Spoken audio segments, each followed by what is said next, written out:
Hello दोस्तों, कैसे आप सभी लोग। मैं शुभम चौधरी आप सभी का एक बार फिर से एसकेसी डिफेंस एकेडमी के यूट्यूब चैनल पे स्वागत करता हूं।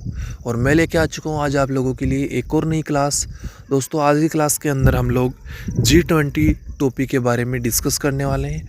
इम्पोर्टेंट टॉपिक है और पिछले 4 या 5 जो अग्निवीर के इनटेक हुए हैं उन सभी इनटेक में ये टॉपिक आपका पूछा गया है। तो आई होप इस इनटेक में भी आपको ये टॉपिक देखने को मिल सकता है। तो हम लोग इस टॉपिक को भी कवर कर रहे हैं। आप थोड़ा सा इस टॉपिक को लाइटली ले सकते हैं क्योंकि G20 समिट अभी पीछे हो चुका है और 2-3 इनटेक इसके निकल चुके हैं जिनमें ये टॉपिक रैपिडली पूछा गया है। थोड़ा सा आप इसके ऊपर फोकस कीजिए, ज़्यादा फोकस करने की आपको ज़रूरत नहीं है। फिर भी टॉपिक आ सकता है, इसलिए हम इस टॉपिक को कवर करते हैं अपनी क्लासेज के अंदर। तो चलिए दोस्तों स्टार्ट करते हैं। इससे पहले अगर आप चैनल पे नए हैं तो चैनल को सब्सक्राइब कर लीजिए।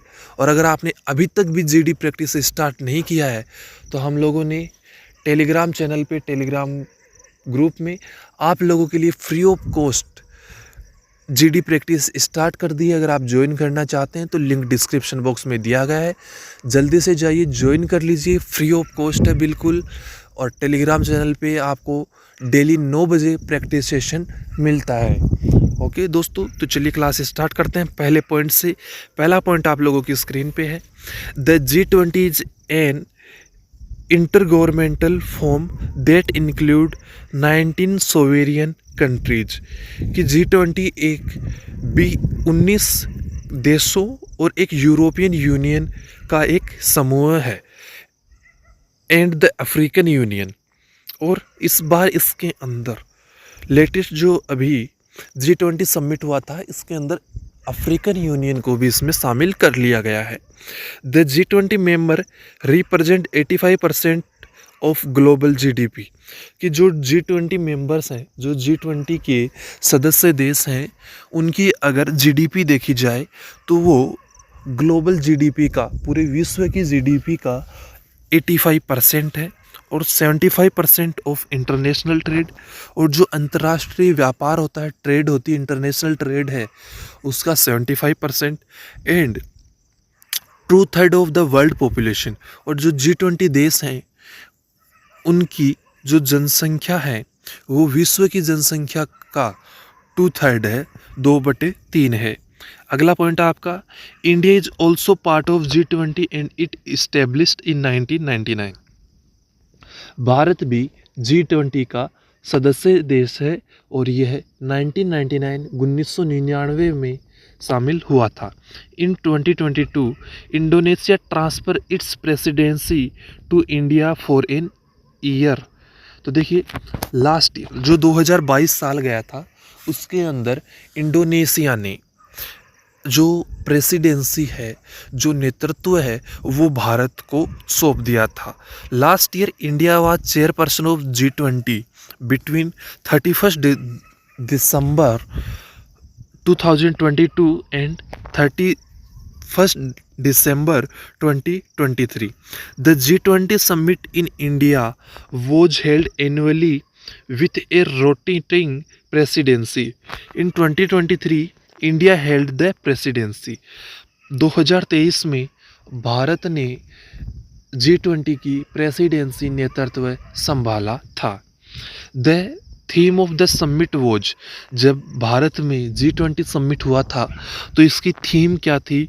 One earth, one family, one future. The summit discussed important issues such as food security. जो समिट था इसके अंदर डिस्कशन हुआ, बातचीत हुई, इम्पोर्टेंट इशू, महत्वपूर्ण मामलों पे क्या क्या थे? Food security, climate and energy development, health and digitalisation. इन सभी पॉइंट्स पे, जैसे फूड सिक्योरिटी हो गया, क्लाइमेट चेंज हो गया, एनर्जी सेव हो गया, save energy, development of country हो गया, हेल्थ इश्यूज हो गए एंड डिजिटलाइजेशन, इन सभी पॉइंट्स पे G20 समिट के अंदर बात की गई। The G20 summit is an opportunity for the host country to demonstrate its diplomatic clout. G20 summit एक अपॉर्चुनिटी है, एक अवसर है किसी भी देश के लिए जो इसको होस्ट कर रहा है, जो इसका मेज़बान है, अपनी डिप्लोमेटिक जो बातें हैं, डेमोन्स्ट्रेशन है, वो दूसरे देशों के सामने रखने का। In the media briefing ahead for the summit and in Modi's speech, India was repeatedly described as the world's largest democracy, the voice of the global south. Next point है आपका, inclusion of African Union is a member of G20 nations, making it now G21. जो African union है उसको शामिल करने के बाद G20 अब G21 बन चुका है। A major initiative for controlling pollution, India putting strong opinion on flex fuel. Bharat ने पोल्यूशन को कंट्रोल करने का इनिशिएटिव लेते हुए और स्ट्रॉन्ग ओपिनियन रखा है फ्लेक्स फ्यूल को अपनाने के लिए। नेक्स्ट है इन्वेशन of Nations like invitation of like Bangladesh and other which are not member of G20 officially. This will build trust for India among the nations. कुछ ऐसे देश हैं जैसे जो G20 के स्थायी सदस्य नहीं हैं, जैसे बांग्लादेश। इन देशों को बुलाने से दूसरे देशों में भारत के प्रति दूसरे देशों में ट्रस्ट बन रहा है, विश्वास बन रहा है। नेक्स्ट पॉइंट है टू काउंटर चाइना। चाइना को काउंटर करते हुए India Middle East Europe economic corridor to be built soon. China को काउंटर करने के लिए Middle India East Europe corridor, economic जो कॉरिडोर है, व्यापारिक कॉरिडोर है, वो बन रहा है।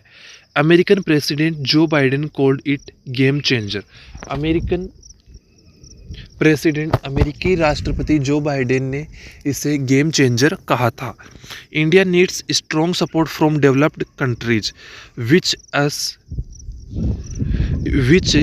अस need a partner from strategic location for better trade across continents which it get from India. Next point है India needs support to counter cross border terrorism and to put pressure on countries supporting terrorist activities while us need support against China in a trade war.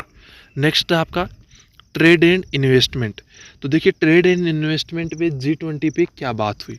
तो the G20 provides a platform for India to engage with other major economies on trade and investment issue. Next point, India can use the forum to promote its trade interest, seek market access for its good and services and attract foreign investment. India ने G20 summit के माध्यम से जो foreign investment है उसको भी आकर्षित किया है। क्लाइमेट चेंज, वातावरण में जो बदलाव आ रहे हैं, सस्टेनेबल डेवलपमेंट जो विकास है, India is a major emitter of greenhouse gases, कि भारत एक ग्रीन हाउस गैसेज का उत्सर्जन करने वाला मेजर देश है।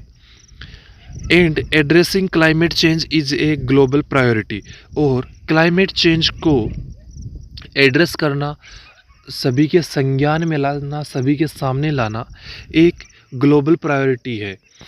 G20 plays a crucial role in discussion related to climate change, mitigation and sustainable development. G20 ने एक बहुत ही इम्पोर्टेंट रोल प्ले किया है क्लाइमेट चेंज पे और सस्टेनेबल डेवलपमेंट पे बातचीत करने के लिए। नेक्स्ट है G20 is not limited the economic matter. G20 केवल इकोनॉमिक मैटर के लिए ही लिमिटेड नहीं है, it also discusses political and security issue. इसके अंदर पॉलिटिकल एंड सिक्योरिटी के जो इश्यू हैं इनके ऊपर भी बात की गई है। India can use the platform to engage with other major powers of global security challenges, regional conflicts and diplomatic initiative. At last, I would like to say that the G20 serves as a multifaceted platform for India to advance its interest, engage the major global players, and contribute to international solution of pressing challenges. Its membership in the forum provides India the diplomatic leverage, economic opportunities, and a voice in shaping the global agenda across a wide range of issues. G20 की membership ने भारत को एक बहुत ही diplomatic एक रास्ता प्रदान किया है, एक वे प्रदान किया है, जिसके माध्यम से भारत अपनी डिप्लोमेटिक जो बातें हैं उनको दूसरे देशों तक पहुंचा पाया है। इकोनॉमिक जो अपॉर्चुनिटीज़ है, इन्वेस्टमेंट है, फॉरेन इन्वेस्टमेंट है, उसको अट्रैक्ट कर पाया है और अपनी जो आवाज़ है उसको ग्लोबली, जो अपने एजेंडा है उनको ग्लोबली पहुंचा पाया है, स्प्रेड कर पाया है और अपने जो इश्यू हैं उनको राइज कर पाया है, उदय कर पाया है। तो इसी के साथ जो आज का अपना टॉपिक है G20 वो कंप्लीट होता है। टॉपिक आपको कैसा लगा एक कमेंट करके ज़रूर बताइएगा दोस्तों। अगर आप चैनल पे नए हैं तो चैनल को सब्सक्राइब करके बेल आइकन को ऑल पे प्रेस कर लीजिए। तो दोस्तों मिलेंगे अगली क्लास में एक नए टॉपिक के साथ। तब तक के लिए जय हिंद, जय भारत दोस्तों।